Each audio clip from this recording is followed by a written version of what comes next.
नमस्कार दोस्तों, आज हम जो टॉपिक लेकर आए हैं संविधान को आगे बढ़ाते हुए अब अपन बात करेंगे संविधान का निर्माण।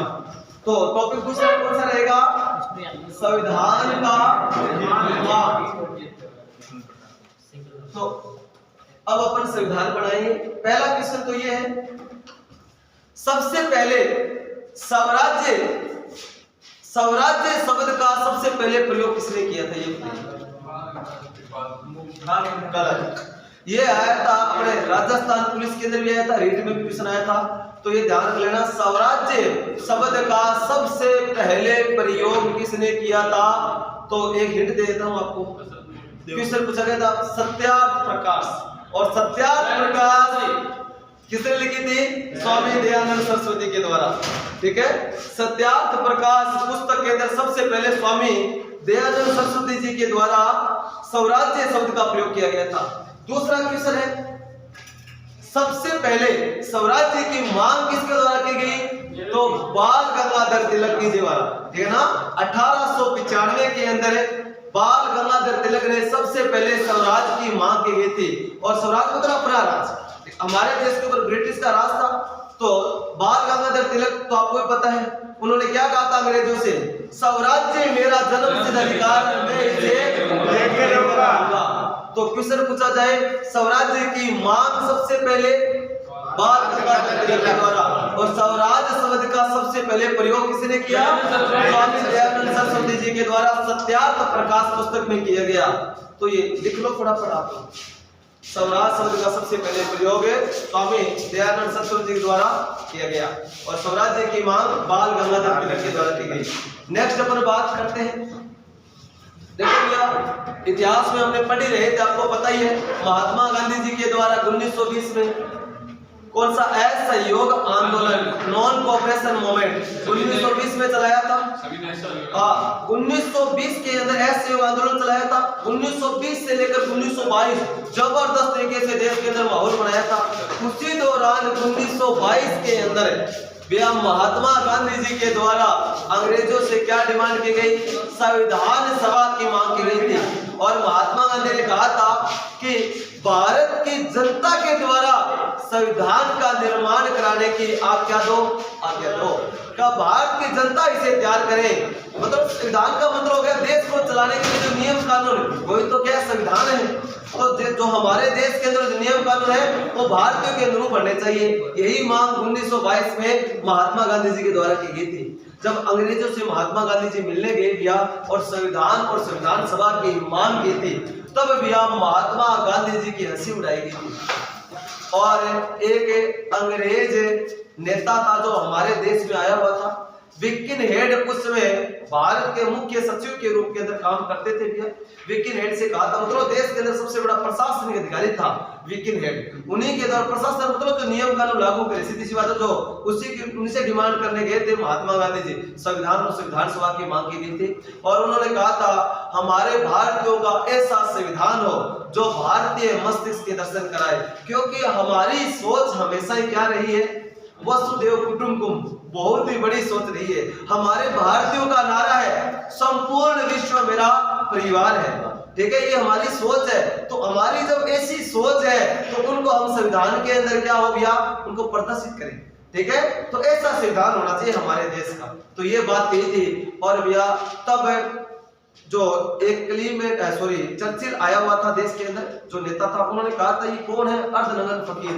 तो महात्मा गांधी को अर्धनग्न फकीर किसने कहा था? चर्चिल ने कहा था। और विकिन हेड ने भारतीयों की हंसी उड़ाते हुए कहा था आप हमेशा अंग्रेजों से, ब्रिटिश से क्यों आप क्या रखते हो भैया? ठीक है ना, हमेशा हमारे से आशा रखते हो हम लागू करें, ये करें, वो करें, तब मैं तो अपना संविधान खुद बनाऊं ना। महात्मा गांधी को चैलेंज दिया।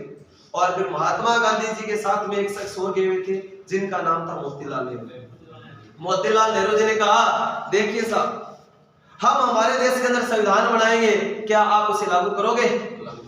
तो विकिन हेड ने कह दिया हाँ कर देंगे। आपको पता विकिन हेड कौन था? आज के अकॉर्डिंग देखें तो आईएएस अधिकारी। एक बताओ आईएएस अधिकारी का माइंड कितना तेज चलता है? उन्होंने कहा कि हाँ हम आपका संविधान लागू कर देंगे, लेकिन छोटी सी कंडीशन है। क्या? पूरे भारतीय उस संविधान को मानेंगे तो कोई भी ऐसा व्यक्ति नहीं हो उनके खिलाफ बगावत करे। ठीक है सर, हम अपना संविधान तैयार करते हैं, ध्यान रख लेना, आपने कहा है लागू करते हैं, कोई बात नहीं।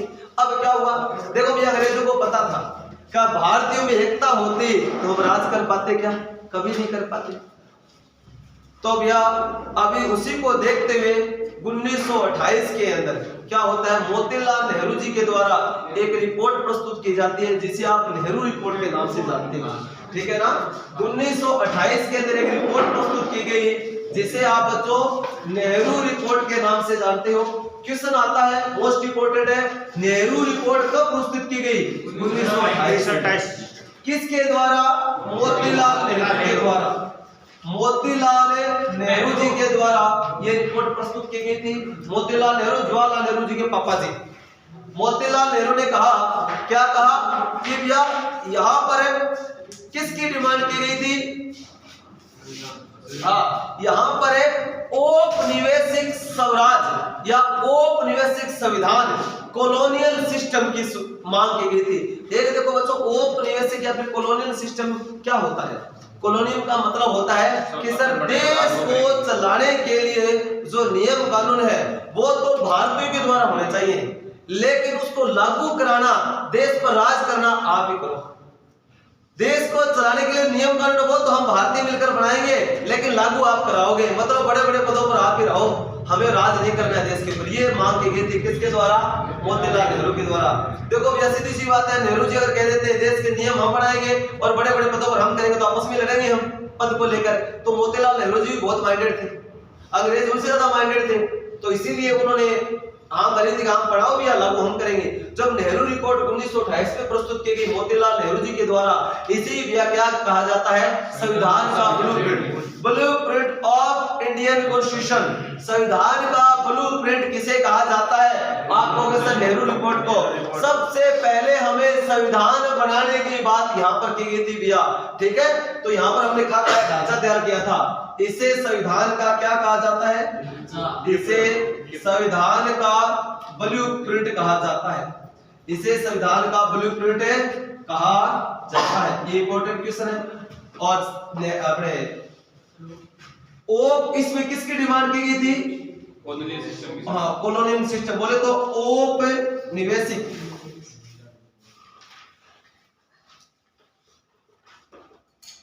औपनिवेशिक संविधान या औपनिवेशिक स्वराज्य की मांग की गई। और औपनिवेशिक स्वराज्य कॉलोनियल सिस्टम क्या होता है? देश को चलाने के लिए नियम कानून बनाएंगे वो तो हम बनाएंगे और लागू आप कराओ। अब ये मांग की गई थी किसके द्वारा? मोतीलाल नेहरू जी के द्वारा। इसे अपन क्या कहते हैं? नेहरू रिपोर्ट के नाम से जानते हैं, इसी संविधान का ब्लूप्रिंट कहते हैं। ये मोस्ट इंपोर्टेंट है, ध्यान रखना। अब देखो भैया अंग्रेजों ने क्या कहा था कि देश के अंदर ऐसा नियम बनाओ, लागू हम कराएंगे, लेकिन कोई भी इसके खिलाफ खड़ा नहीं होना चाहिए। और नेहरू रिपोर्ट के खिलाफ कौन खड़ा हो गया? मोतीलाल नेहरू के बेटे भैया। कौन है? जवाहरलाल नेहरू जी। देखो एक क्वेश्चन आपसे मैंने जब कांग्रेस पढ़ाया था आपको बताया था, कांग्रेस के द्वारा पहली बार पूर्ण स्वराज की मांग कब की गई थी? Very good. अब तो 1929 के अंदर क्या होता है? लाहौर अधिवेशन होता है। लाहौर अधिवेशन 1929 के अंदर, और पहली बार अध्यक्षता किसके द्वारा की गई? जवाहरलाल नेहरू। जवाहरलाल नेहरू जी ने कहा कि मेरे पिताजी के द्वारा जो नेहरू रिपोर्ट प्रस्तुत की गई थी मैं उसका बहिष्कार करता हूं। जब देश हमारा है और देश में जो नियम कानून हम बनाएंगे तो ये अंग्रेज कौन होते हैं राज करने के लिए? जब देश हमारा है, नियम कानून हमारे हैं, देश पर राज कौन करेगा? हम करेंगे। हमें पूर्ण स्वराज चाहिए, हमें औपनिवेशिक स्वराज नहीं चाहिए। तो क्वेश्चन पूछा गया, नेहरू रिपोर्ट का खंडन किसके द्वारा किया गया? जवाहरलाल नेहरू। कब किया गया? लाहौर अधिवेशन 1919 के अंदर। और जवाहरलाल नेहरू जी के द्वारा किसकी डिमांड की गई? पूर्ण स्वराज। समझ में आया? तो पूर्ण स्वराज की मांग किसके द्वारा की गई? जवाहरलाल नेहरू जी के द्वारा, लाहौर अधिवेशन 1929। क्लियर? और उन्होंने कहा जवाहरलाल नेहरू जी ने, जब तक अंग्रेज हमें आजादी नहीं दे देते तब तक हम प्रत्येक 26 जनवरी को स्वतंत्रता दिवस मनाएंगे। भारत में पहली बार स्वतंत्रता दिवस कब मनाया गया? 26 जनवरी 1930 में लाहौर में रावी नदी के किनारे हमने झंडा फहराया था। क्लियर? तो ये ध्यान रखना भैया। तो इतना लिख लिया, अब फटाफट लिखो। बिटा दो।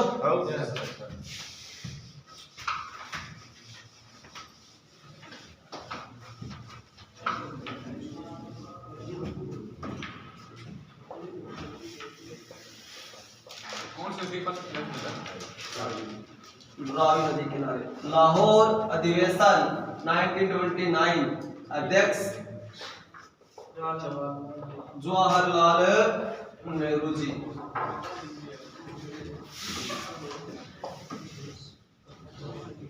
और जवाहरलाल नेहरू ने किसकी डिमांड की? पूर्ण स्वराज की।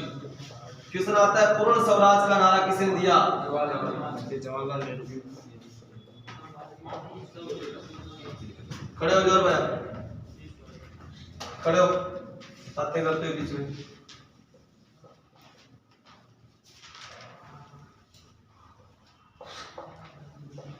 पहली बार स्वतंत्रता दिवस कब? 26 जनवरी 1930 को। कहां पर? लाहौर में, रावी नदी किनारे।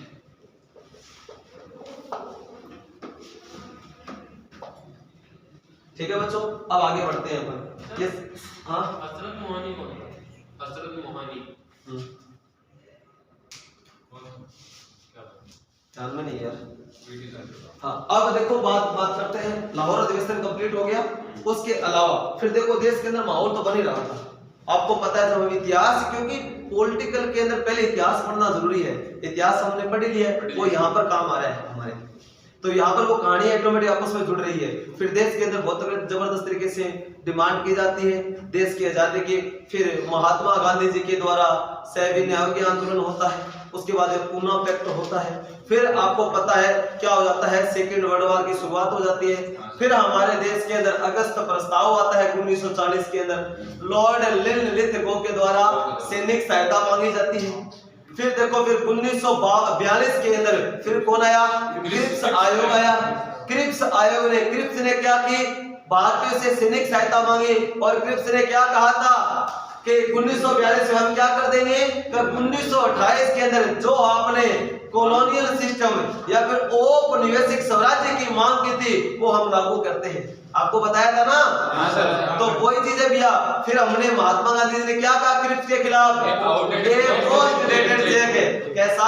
अब वो तारीख चली गई है जो आप लागू करने वाले थे। ठीक है, पहले खुद की तो देखो हालत कैसे खराब हो रखी है, और आप हमें क्या कर रहे हो, राज करने की बात करते हो। तो भारत ने मना कर दिया भैया। अब पूरे वो चीज इतिहास पढ़ा होता तो बहुत आसान लगता है यहाँ पर संविधान।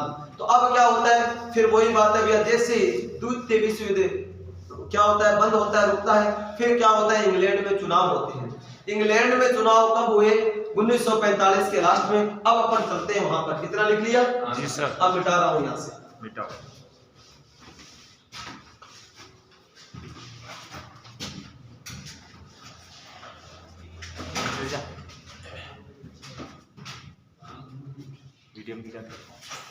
अब अपन बात करते हैं किसके? इंग्लैंड में चुनाव हुए।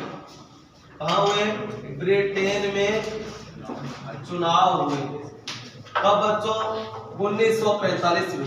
देखो इंग्लैंड के अंदर, ब्रिटेन में दो बड़ी मेजर पार्टियां वर्क करती है। एक तो है बच्चों कंजर्वेटिव पार्टी। कौन सी? Conservative party. और दूसरी है बच्चों लिबरल पार्टी। कौन सी? Liberal party. देखो कंजर्वेटिव पार्टी की तरफ से कौन खड़े हुए थे? कंजर्वेटिव पार्टी से चर्चिल। कौन हुए थे? चर्चिल खड़े हुए थे। और लिबरल पार्टी की तरफ से कौन खड़े हुए थे? क्लीमेंट एटली। देखो जैसे ही सेकेंड वर्ल्ड वॉर खत्म हुआ तब देश का विकास करवाने के लिए सबसे पहले क्या करने भैया, जो राजनीतिक पार्टी वो एक्टिव होगी, देश में सरकार बनेगी, फिर डेवलपमेंट होगा। तो सरकार बनाने के लिए पहले चुनाव होते। 1945 के अंदर इंग्लैंड में चुनाव हुए। वहां पर दो पार्टी मेजर थी, कंजर्वेटिव पार्टी और लिबरल पार्टी। और लिबरल पार्टी की तरफ से कौन खड़े होते हैं? क्लीमेंट एटली साहब खड़े हुए भैया। और इधर कौन हुए? चर्चिल। और चर्चिल बहुत ही बेकार नेता था भैया। ये क्या थे? कट्टरपंथी थे बहुत ज्यादा। और क्लीमेंट एटली कुछ एक अच्छा था। क्लीमेंट एटली जिस हिसाब से चुनाव होते हैं तब हमारे कौन भैया, कांग्रेस पार्टी के जो लीडर हैं कौन अभी वर्तमान में? सोनिया गांधी के पुत्र राहुल गांधी। और राहुल गांधी ने क्या कहा था चुनाव प्रचार के दौरान?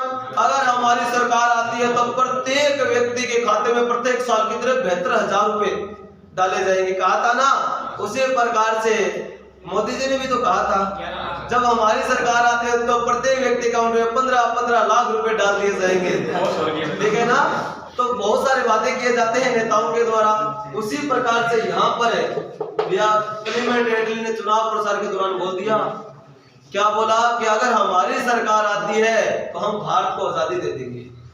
बात कहते हैं भैया बढ़िया माहौल बने और भारत ने किसको सपोर्ट किया, क्लेमेंट एटली साहब ने।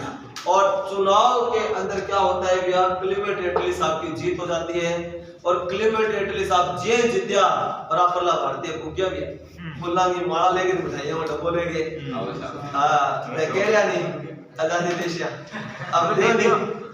अब क्लेमेंट एटली का आगे और यही बातों करो, वादा किया तो वादा निभाना पड़ेगा। उन्होंने कहा वादा तो निभाएंगे, ठीक है, लेकिन अगर अभी आजादी दे दी तो देश को कैसे चलाओगे बताओ भला। अभी तो हमारे आपके देश के अंदर क्या है, राजाओं का राज है। तो उन्होंने कहा कि बताओ कि कैसे चलाएं। कहा अभी रुको, आप अभी आपके देश के अंदर चुनाव करवाते हैं, फिर संविधान सभा का गठन किया जाएगा, फिर नियम कानून बनाओ भी, अब फिर देश को आजादी देंगे तब तो मजा आएगा, लेकिन संभाल नहीं पाओगे। क्या चलो ठीक है। अब बात के अंदर क्या हुआ भैया, अब हम उन्होंने क्या कहा कि अब आपके देश के अंदर हम क्या करेंगे, पहले तो संविधान सभा हो और संविधान सभा का गठन होने के बाद में सरकार बनेगी और फिर देश के अंदर जो चुनकर आएंगे वो नियम कानून बनाएंगे, फिर देश चलेगा भैया। ऐसे कोई मतलब नहीं है। तो अब क्या होता है, तो उन्होंने क्या किया जाए कि आपके देश के अंदर पहले चुनाव करवाते हैं, किस हिसाब से आप टेंशन मत लो, मैं देखता हूं। क्लेमेंट एटली ने क्या किया भैया, अपनी कैबिनेट में से 3 मेंबर भारत में भेजे और वो मेंबर भारत में आती हैं। उसी प्रकार से क्वेश्चन आता है कैबिनेट मिशन आयोग, ठीक है। तो क्वेश्चन आया आपसे एग्जाम के अंदर, क्या भारत के अंदर कैबिनेट मिशन आयोग कब आया? देखो भैया 1945 लास्ट में चुनाव है, 46 में सरकार बनती है, वो मार्च 1946 के अंदर कैबिनेट मिशन आयोग का गठन होता है और वो भारत में आते हैं। 3 व्यक्ति कौन कौन आए, एक तो आया था भैया क्रिप्स, लॉरेंज और अलेक्जेंडर। इसी हिसाब से 3 व्यक्ति आए हमारे देश के अंदर। आने के बाद में उन्होंने हमारे देश के अंदर देखो अपने इंडिया के अंदर किस हिसाब से पहले प्रशासनिक तौर पर काम करते थे, जो प्रशासनिक प्रणाली किस हिसाब से थी। देखो भैया हमारे देश में तीन प्रकार से देश चलता था। एक तो हमारे देश में थे ब्रिटिश शासित प्रदेश, बोले तो जिनके ऊपर डायरेक्ट ब्रिटिश का राज हुआ करता था, वो जो स्टेट थे। दूसरी बात, जिनके ऊपर डायरेक्ट राजाओं का राज था, बोले तो देसी रियासत, प्रिंसली स्टेट के नाम से आप जानते हो।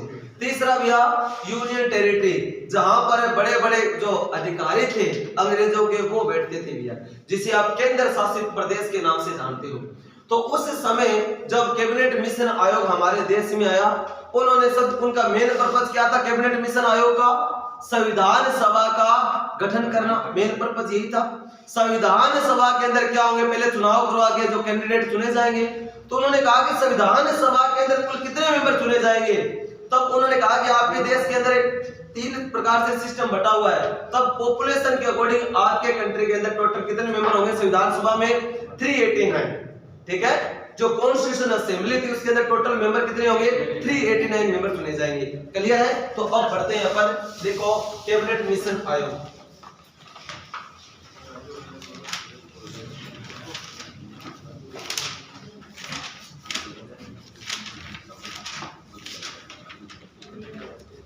कैबिनेट मिशन आयोग, कैबिनेट मिशन आयोग की बात करें अपन, गठन मार्च 1946।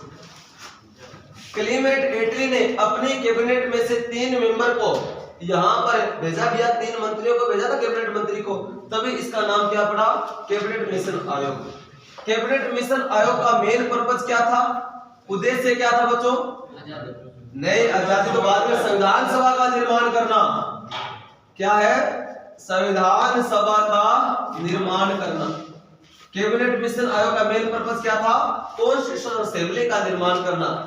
और संविधान सभा के अंदर कुल सदस्यों की संख्या कितनी चुनी गई, संविधान सभा में कुल सदस्यों की संख्या कुल कितने मेंबर है? 389। और देखो भैया उस समय हमारे देश के अंदर 4 केंद्र शासित प्रदेश थे, वहां से 4 मेंबर लिए गए जिनके ऊपर चुनाव हुआ। मैंने आपको बताया देश के अंदर 3 प्रकार से जो क्या था प्रशासनिक सिस्टम काम करता था। एडमिनिस्ट्रेशन पावर की बात करते हैं अपन। पहला क्या होता, देशी रियासतें थी, ब्रिटिश शासित प्रदेश थे, और तीसरा केंद्र शासित प्रदेश। और उस समय केंद्र शासित प्रदेश यूनियन टेरिटरी कितनी हुआ करते थे? 4। कौन कौन सी? अजमेर मेरवाड़ा, दूसरी बलूचिस्तान पाकिस्तान में, तीसरा पूर्व कर्नाटक में, और चौथा दिल्ली। ये हमारी क्या थी? केंद्र शासित प्रदेश थे। यहाँ पर 4 व्यक्ति आए, 4 सीटें थी, 4 सीटों पर चुनाव होंगे। जो हमारे देश के अंदर जो देशी रियासतें प्रिंसली स्टेट हुआ करते थे उनकी संख्या कितनी थी? 565। 565 में से चुनाव तो हो नहीं सकते, तो उसके अंदर क्या होगा? डायरेक्ट नॉमिनेट होंगे मेंबर कितने? 93। क्योंकि अकॉर्डिंग टू पॉपुलेशन 93 मेंबर को नॉमिनेट किया गया, बोले तो मनोनीत किया गया, डायरेक्ट उनमें चुनाव नहीं हुए। और जो ब्रिटिश शासित प्रदेश थे उनमें 292 सदस्य और 4 केंद्र शासित प्रदेश, बोले तो 296 सीटों पर चुनाव होंगे। और 93 सदस्य जो देशी रियासतों से होंगे वो डायरेक्ट मनोनीत किए जाएंगे। तो कुल सदस्यों की संख्या कितनी थी? 389। और चुनाव कितनी सीटों पर होंगे? 296 सीटों पर चुनाव होंगे। ठीक है, ये चीज है। अब देखो भैया चुनाव कितनी सीटों पर है? 296 सीटों पर। मैंने बताया ना आप लोगों को, क्योंकि 93 सीटें जो देशी रियासतों की थी उनमें चुनाव में डायरेक्ट मनोनीत किए जाएंगे। बचे कितनी? 296 सीटें, इनके ऊपर चुनाव करवाए गए। और चुनाव हुए तो भैया इस अपने देश के अंदर भारत में उस समय 2 पार्टियां क्या करती थी? मेन थी भैया। वैसे तो और बहुत सारी पार्टियां थी, बट 2 मेजर पार्टी थी, एक तो कांग्रेस और दूसरी मुस्लिम लीग। तो भैया यहाँ पर कांग्रेस की कितनी सीटें? 208 सीटें कांग्रेस एक तरफा जीती। यहाँ पर मुस्लिम लीग की संख्या कितनी भैया? 73 सीटों पर मुस्लिम लीग आई। और उसके अलावा 15 सीटें अगर अन्यों की बात करें उन्होंने जीती थी। ठीक है, अब बताओ सरकार किसकी बनेगी? कांग्रेस। ठीक है ना। फिर दूसरी बड़ी पार्टी मुस्लिम लीग, ये चीज है। अब देखो भैया फिर क्या होता है देश के अंदर कांग्रेस पार्टी जीतकर आती है। अब कांग्रेस के सदस्य अब देश के अंदर अपन काम करेंगे, नियम कानून बनाएंगे। संविधान सभा के अंदर किसके सदस्य बैठेंगे? कांग्रेस के बैठेंगे। तो इस हिसाब से चुनाव हुआ। एक क्वेश्चन आता है, ये अपने नहीं आएगा, आर्मी में से क्वेश्चन नहीं आता, आर्मी में बस ये क्वेश्चन ध्यान रख लेना, संविधान सभा के कुल सदस्यों की संख्या ये ध्यान रखना। उसके अलावा एक ध्यान रखना है क्या सर, संविधान सभा के अंदर बाद में जो सदस्य चुने गए उसमें महिलाओं की संख्या ध्यान रख लेना।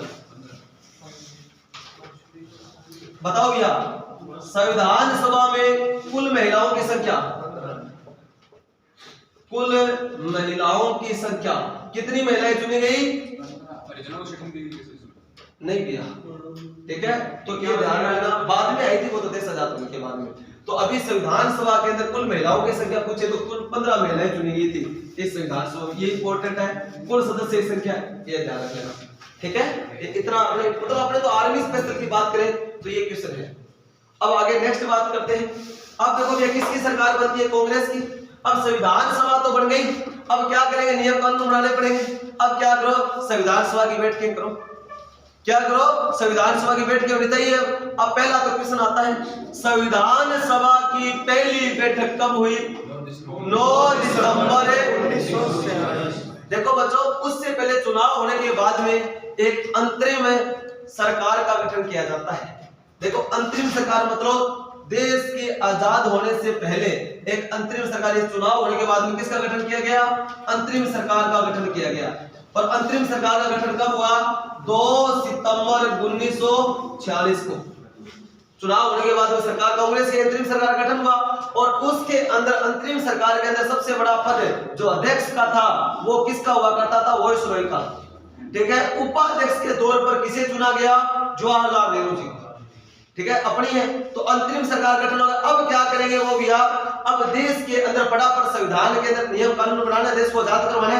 संविधान सभा तो चुनाव हो लिए, अब क्या करेंगे? बैठ के कराओ फटाफट। तो अंतरिम सरकार गठन कब हुआ? 2 सितंबर 1946 को। और अध्यक्ष तो क्या होते हैं? वायसरॉय होते हैं। उपाध्यक्ष के तौर पर जवाहरलाल नेहरू जी को चुना गया। अब क्या होगा? संविधान सभा की बैठकें कराओ, देश को फटाफट आजाद करवाना है। क्लियर? अब होता है संविधान सभा की बैठक। क्वेश्चन पूछा जाए संविधान सभा की पहली बैठक कब हुई? 9 दिसंबर 1946। 9 दिसंबर 1946 को संविधान सभा की पहली बैठक होती है और उस बैठक के अंदर भैया कौन सी पार्टी ने भाग नहीं लिया?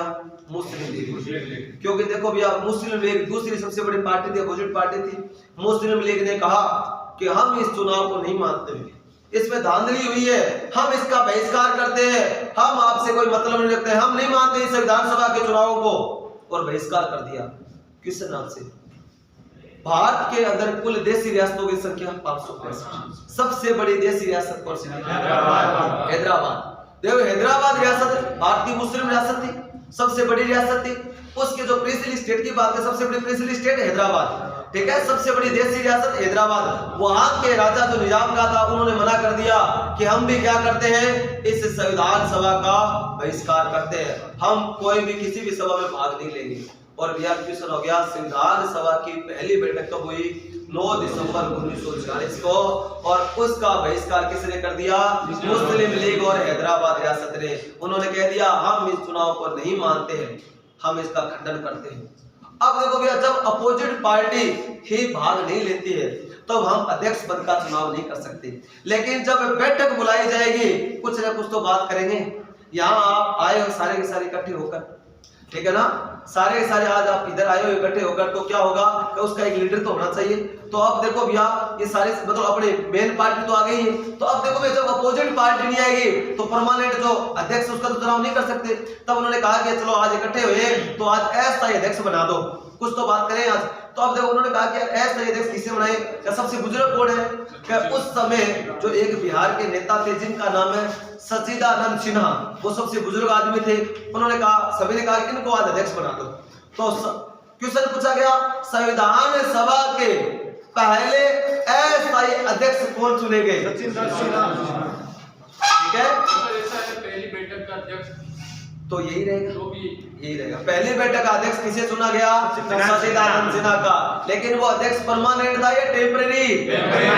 ठीक है ना, अस्थायी अध्यक्ष, क्योंकि अपोजिट पार्टी तो आई नहीं थी। सच्चिदानंद सिन्हा को अस्थायी अध्यक्ष बनाया गया और कुछ वार्तालाप हुई। अब उन्होंने कहा यार अपोजिट पार्टी के देश को आजाद करवाना है, सभी को मनाना पड़ेगा। तो महात्मा गांधी जी ने कहा कि कोई बात नहीं, मैं देखता हूँ। फिर महात्मा गांधी गए किसके पास में? मुस्लिम लीग के लीडर कौन थे? मोहम्मद अली जिन्ना। मोहम्मद अली जिन्ना को बोला क्या रे आया क्यों नहीं तुम? कहा बापू मैं को नहीं आऊंगा, ठीक है, ये मैं नहीं मानता, चुनाव क्या है ये? मुस्लिम लीग ने धोखा किया, सॉरी कांग्रेस वालों ने धोखा किया हमारे साथ में।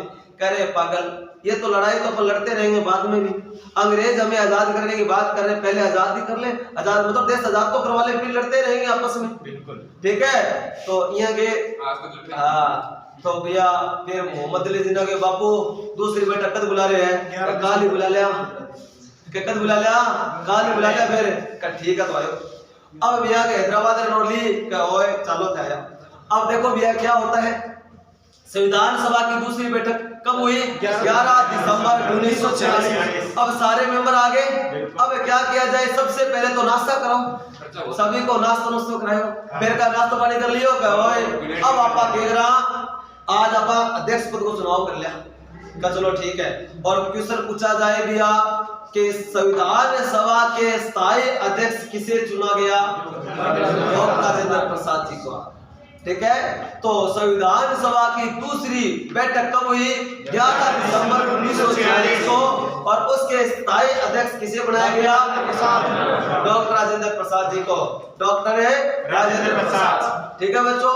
अब भैया क्या हुआ कि चलो अध्यक्ष पद का चुनाव हो गया, नाश्ता पानी कर लियो, खाना खा लियो, ठीक है, और आओ कटेगा वो क्या नींद आवे तो सो जाओ, करे बात करा, एक दो दिन जाओ और काम कुम कर आओ। अब भैया क्या है कि संविधान सभा की फिर तीसरी बैठक बुलावांगा, फिर आइयो। अब तीसरी बैठक है तो उन्होंने कहा यार जो अपोजिट वाले, तो उन्होंने कहा कि यार ये संविधान सभा आपने बढ़ाई है, इनका मेन पर्पज क्या है, क्या उद्देश्य है, कैसे देश को आजाद कराओ ये तो बताओ। क्या बस खा दिया प्या दिया राजी कर लिया मैं मतलब हो का टेंशन नहीं लियो, बात करांगा। नेहरू जी ने कहा ओ नेहरू आ रहा भैया बता ने। अब आयो भैया जवाहरलाल नेहरू जी। संविधान सभा की तीसरी बैठक के अंदर जवाहरलाल नेहरू जी के द्वारा हमारा जो कॉन्स्टिट्यूशन असेंबली बोले तो संविधान सभा का निर्माण किया गया था, संविधान सभा बनाई गई थी। उनके मेन उद्देश्य क्या है? तो उद्देश्य प्रस्ताव किसके द्वारा पढ़कर सुनाए गए?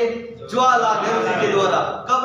संविधान सभा की तीसरी बैठक 13 दिसंबर 13 दिसंबर 1946 को तीसरी बैठक होती है। उसी बैठक में जवाहरलाल नेहरू जी के द्वारा उद्देश्य प्रस्ताव पढ़कर सुनाए गए और उन्हीं उद्देश्य प्रस्तावों को कब अपनों ने मान लिया, स्वीकार किया? 22 जनवरी 1947 को हमने स्वीकार कर लिया। हाँ भी राजी है, मैं यही होना चाहिए हमारा उद्देश्य, ठीक है। और उन्हीं उद्देश्य प्रस्तावों से क्या ली गई है? हमारे संविधान की प्रस्तावना, ठीक है, उन्हीं उद्देश्य प्रस्तावों से ली गई है। क्लियर?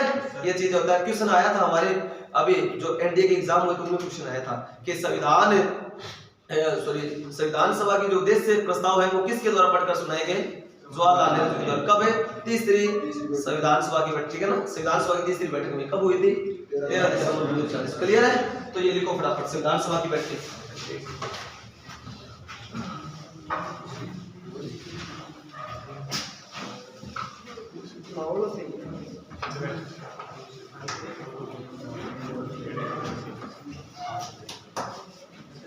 लिखो बच्चों फटाफट, संविधान सभा की प्रथम बैठक कब हुई? 9 दिसंबर 1946 को।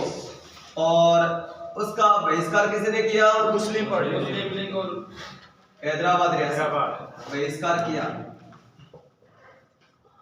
मुस्लिम लीग और हैदराबाद रियासत के द्वारा।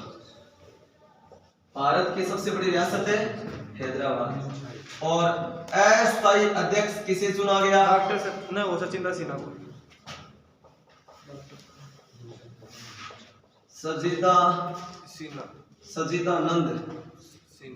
सचिदानंद सिन्हा कहाँ के? बिहार के। अब संविधान सभा की दूसरी बैठक 11 दिसंबर 1946 1946 को। और इसके जो परमानेंट प्रेसिडेंट, स्थायी अध्यक्ष किसे बनाया गया? डॉक्टर राजेंद्र प्रसाद जी को। संविधान सभा की तीसरी बैठक कब हुई? 13 दिसंबर 1946 13 दिसंबर 1946 को। और तीसरी बैठक में उद्देश्य प्रस्ताव, उद्देश्य प्रस्ताव किसके द्वारा? जवाहरलाल नेहरू जी द्वारा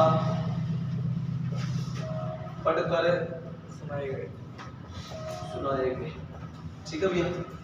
अब देश के अंदर अच्छा माहौल बनने लग गया। अब यहाँ अंग्रेजों ने सोचा कि क्या हो गया, ये तो एक होंगे। अगर भैया अंग्रेजों ने सोचा अगर भारत एक बन गया तो प्रॉब्लम हो जाएगी। अब फिर देश के अंदर क्या कौन आएगा भैया? लॉर्ड माउंटबेटन, ठीक है। भारत का अंतिम वॉइसरॉय कौन है? Lord Mountbatten. लॉर्ड माउंटबेटन को अंग्रेजों द्वारा भेजा गया और लॉर्ड माउंटबेटन के साथ में एक लेडीज हो आई, ठीक है ना। और जो कौन थी? लॉर्ड माउंटबेटन की पत्नी बनकर, ठीक है। और लॉर्ड माउंटबेटन को भेजा गया, कहा गया कि भारत एक नहीं बने, ठीक है ना, कि भारत अगर एक हो गया तो बहुत बड़ा देश बन जाएगा, बहुत शक्तिशाली देश बन जाएगा, भारत के टुकड़े कराओ। बस वो इसी पर्पस से लॉर्ड माउंटबेटन को भेजा गया था और ये कहा गया था कि आप 1948 तक देश को आजाद करवा देना, आपके ऊपर ये सारी। अब भैया लॉर्ड माउंटबेटन के साथ में एक लेडीज आई और भैया वो सारा क्या करती है? गेम खेलती है। अब भैया क्या हुआ कि वो लेडीज कौन थी भैया? देखो भैया अलग अलग लोगों का कहना अलग अलग है।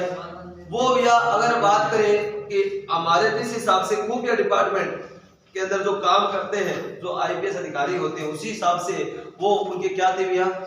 इन्वेस्टिगेशन एजेंसी के अंदर काम करती थी। और वो लेडीज किसके साथ पड़ी हुई थी? जवाहरलाल नेहरू जी और मोहम्मद अली जिन्ना की क्लासमेट थी। बस अंग्रेजों को तो पता ही है कि देश के अंदर दो बड़े लीडर कौन है? कांग्रेस के तो है जवाहरलाल नेहरू जी और भैया मुस्लिम लीग के लीडर कौन है? मोहम्मद अली जिन्ना। अब भैया देखो, जब भारत ब्रिटिश सरकार का सबसे बड़ा अधिकारी वॉइसरॉय हमारे देश में आएगा तो उनका स्वागत करने हम जाएंगे सारे के सारे। तो हमारे राजेंद्र प्रसाद जी, महात्मा गांधी जी और नेहरू जी, मोहम्मद अली जिन्ना बड़े बड़े पार्टी वाले स्वागत में गए कि लॉर्ड माउंटबेटन आ रहे हैं। जब साथ में देखा तो मोहम्मद अली जिन्ना और नेहरू जी की आंखें चमक गई भैया। आ गया का बड़ा दिन बाद दर्शन दिया लड़की का चक्कर का यही हो करे बात तो समय समय की बात है, टाइम लग गया लेकिन भूले नहीं है हम आपको। तो अब उन्होंने कहा कि कोई बात नहीं, तो मिलने का क्या मिलते हैं कल दिन में प्रोग्राम बनाओ। ठीक है भैया, नेहरू जी को दिन में बुलाया गया और मोहम्मद अली जिन्ना को शाम को बुलाया गया। अब कहते हैं कि और जवाहरलाल नेहरू को कहा कि देखो मेरे को तो क्या अच्छा कब लगेगा कि देश तो आजाद होने वाला है भारत, आप प्रधानमंत्री बनो ना तब मुझे सुकून मिलेगा। तो उन्होंने कहा टेंशन मत ले पगली, ठीक है ना, देश का प्रधानमंत्री तो मैं ही बनूंगा। अब क्या ठीक है। अब दूसरी बात है, किसको शाम के नंबर किसका आया, मोहम्मद अली जिन्ना को। उन्होंने कह दिया नेहरू जी है ना तेरे को प्रधानमंत्री नहीं बनने देंगे, तो ये प्रधानमंत्री बनेगा खुद है, तू क्या कर, मेरी तो इच्छा यही है जब तू देश का प्रधानमंत्री बने। जब मुझे तो अच्छा फिर तभी होगा जब आप देश का प्रधानमंत्री बनो। मैं तो यही चाहती हूँ कि नेहरू जी अलग चाहते हैं ये बनेंगे, आप ऐसा करो अलग देश बनाओ। जो आपने पहले 1940 के अंदर जो लाहौर अधिवेशन में पाकिस्तान की मांग की थी उसी हिसाब से अलग देश बनाओ और आप उसके प्रधानमंत्री बनो।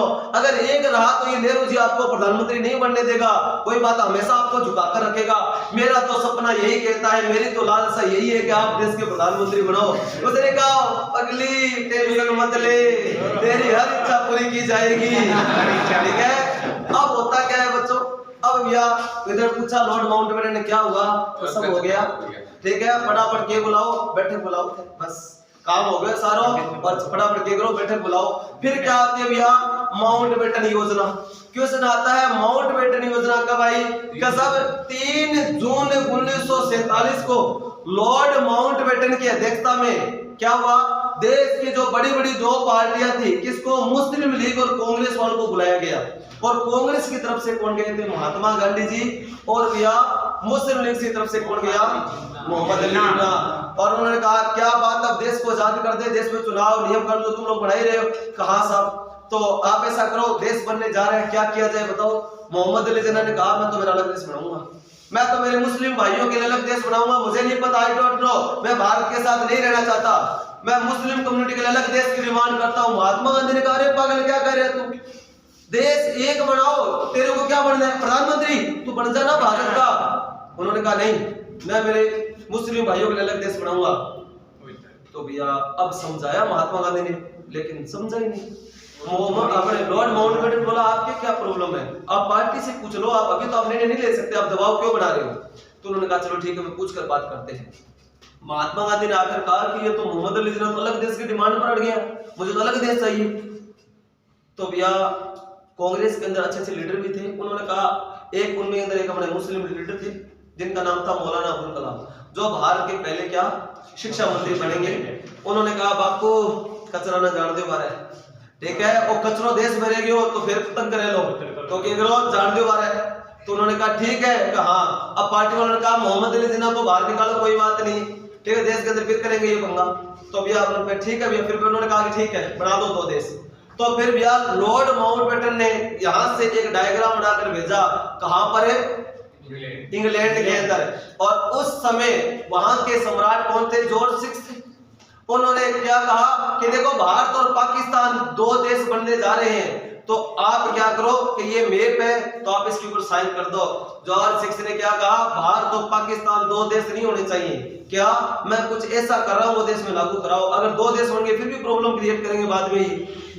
तो उन्होंने कहा कि भैया जितने भी भारत में देशी रियासतें हैं तो उनको क्या कहा जाए, क्या भारत में 2 देश बनने जा रहे हैं, इधर एक भारत बनेगा एक पाकिस्तान है, एक तो मतलब हिंदुओं के लिए तो हिंदुस्तान, मतलब भारत, और मुस्लिम के लिए पाकिस्तान। जितनी भी देशी रियासतें हैं उनसे यही है कि आप चाहे तो भारत में सम्मिलित हो सकते हो, आप चाहे तो पाकिस्तान में जा सकते हो, और आप चाहे तो स्वतंत्र राष्ट्र बना सकते हो। देखो ऐसा खेल रचा किन्होंने, अंग्रेजों ने।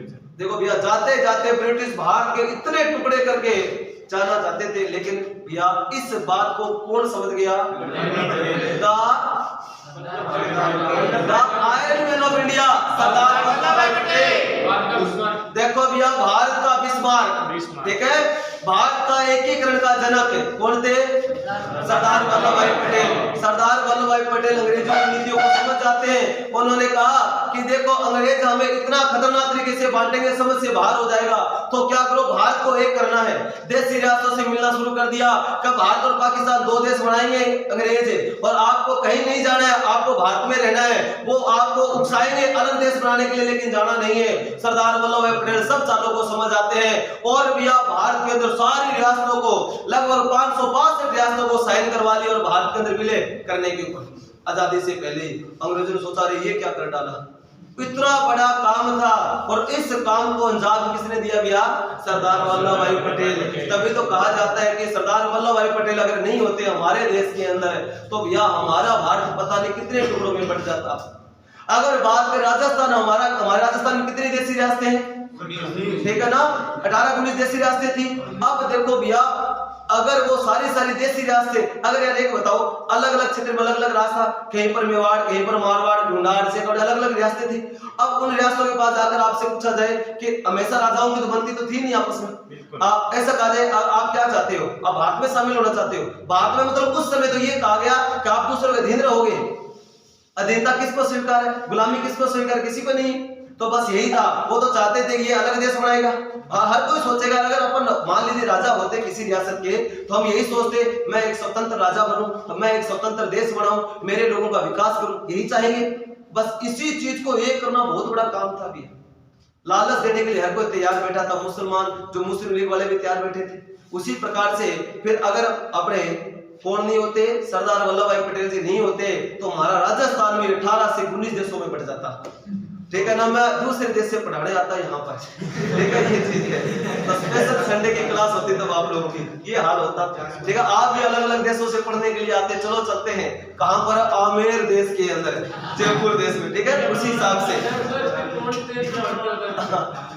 तो अब इसी हिसाब से होता भैया, लेकिन हमारे देश को एक करने का श्रेय किसको दिया जाता है? वल्लभ भाई पटेल जी को। ठीक है भैया, अब यही था। और इतिहास में जानेंगे अपनों ने किस हिसाब से जूनागढ़ और हैदराबाद और हमारी जम्मू कश्मीर रियासत को एक किया था, वो अपन अलग पढ़ेंगे इतिहास के अंदर। अब संविधान में आ जाओ, क्यों हमारा रास्ता भटक जाएंगे। फिर क्या हुआ भैया? फिर देश को आजाद करवाया गया। क्वेश्चन पूछा जाए, भारत देश आजाद कब हुआ? तो उत्तर क्या रहेगा? 15 अगस्त 1947 को देश आजाद हुआ। 14 अगस्त 1947 को पाकिस्तान अलग देश बना। पाकिस्तान अलग देश कब बना? 14 अगस्त 1947 को। अब मैं क्वेश्चन पूछता हूं जो एग्जाम में आए हुए हैं, वो देखो भैया। पहला क्वेश्चन तो ये है, भारत की आजादी के समय इंग्लैंड का प्रधानमंत्री कौन था? क्लीमेंट एटली। ध्यान रखना, मोस्ट इंपोर्टेंट क्वेश्चन एग्जाम में आया हुआ है। तो भारत की आजादी के समय ब्रिटेन का प्रधानमंत्री कौन था? दिखाता हूं मैं उनको। दूसरी बात में अब देखो भैया, पाकिस्तान अलग देश कब बना? 14 अगस्त 1947। पाकिस्तान के पहले प्रधानमंत्री मोहम्मद अली जिन्ना। वेरी गुड, यही करोगे आप तो।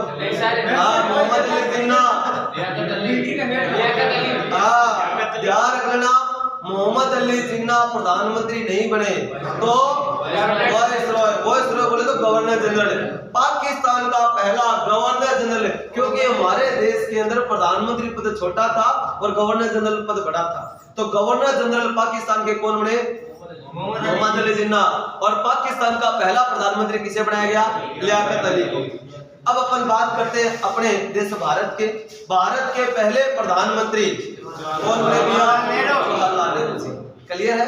तो ये अपन फटाफट क्या करते हैं, और स्वतंत्र भारत का पहला मंत्रिमंडल पढ़ेंगे अपन। ठीक है, अब लिखो फटाफट।